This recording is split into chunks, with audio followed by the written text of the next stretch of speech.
2009 সালের সন্ত্রাস বিরোধী আইনকে দমন নিপীড়নের অন্যতম হাতিয়ারে পরিণত করেছিল হাসিনার স্বৈরাচারী সরকার। গুম কমিশনের প্রকাশিত প্রতিবেদনের পঞ্চম অধ্যায়ে উঠে এসেছে এমন তথ্য। প্রতিবেদন বলছে, এই আইনে 2017 থেকে 2024 পর্যন্ত সময়ে নিষ্পত্তি হওয়া 794 মামলার মধ্যে 93% ভুয়া প্রমাণিত হয়েছে। আরও জানাচ্ছেন মেহেদি হাসান। কালার এক্সপার্ট, জর্জ স্যাপ এবং মাইল্ড অন হ্যান্ডস টেকনোলজি সমৃদ্ধ অরিক্স ক্রিস্টাল ওয়াশ আপনার লন্ড্রি এক্সপার্ট। হাসিনা জামানায় গুমের তদন্ত করতে গিয়ে কমিশন সে সময় প্রণীত সন্ত্রাস বিরোধী আইন কিভাবে ব্যবহার করা হয়েছে তার পর্যালোচনা করেছে। সন্ত্রাস বিরোধী আইন 2009-এর বড় ধরনের অপপ্রয়োগের প্রমাণ মিলেছে।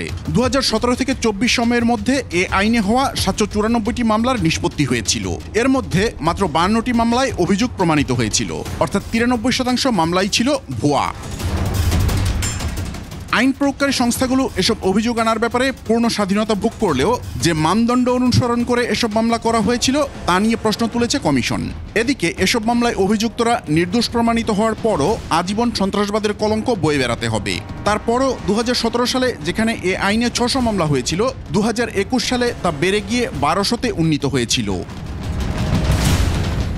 দেশের রাজনৈতিক ঘটনাবলীর সঙ্গে সন্ত্রাসবিরোধী আইনে হওয়া মামলাগুলোর সম্পর্ক না থাকার কথা থাকলেও কমিশন রাজনৈতিক অস্থিরতা বাড়ার সাথে সাথে এ ধরনের মামলায়ও উল্লঙ্ঘন দেখতে পেয়েছে।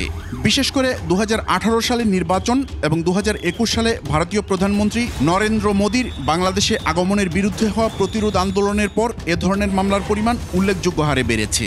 বিএনপি ও জামায়াত ইসলামীর অনেক নেতাকর্মীকে এ ধরনের মামলায় ফাঁসানো হয়েছিল। এদিকে এসব মামলা নিষ্পত্তির ক্ষেত্রে নির্দিষ্ট ধারা দেখতে পেয়েছে তদন্ত কমিশন। বিশেষ করে 5 বছরের মধ্যে মামলা নিষ্পত্তির একটা চেষ্টা দেখা গেছে।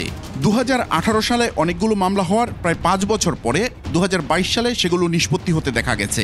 বিচারকরাও বলেছেন 5 বছর সময়কাল পার না হওয়ার বিষয়টিকে তারাও গুরুত্ব দিয়েছেন। মেহেদি হাসান, 21 টেলিভিশন, ঢাকা।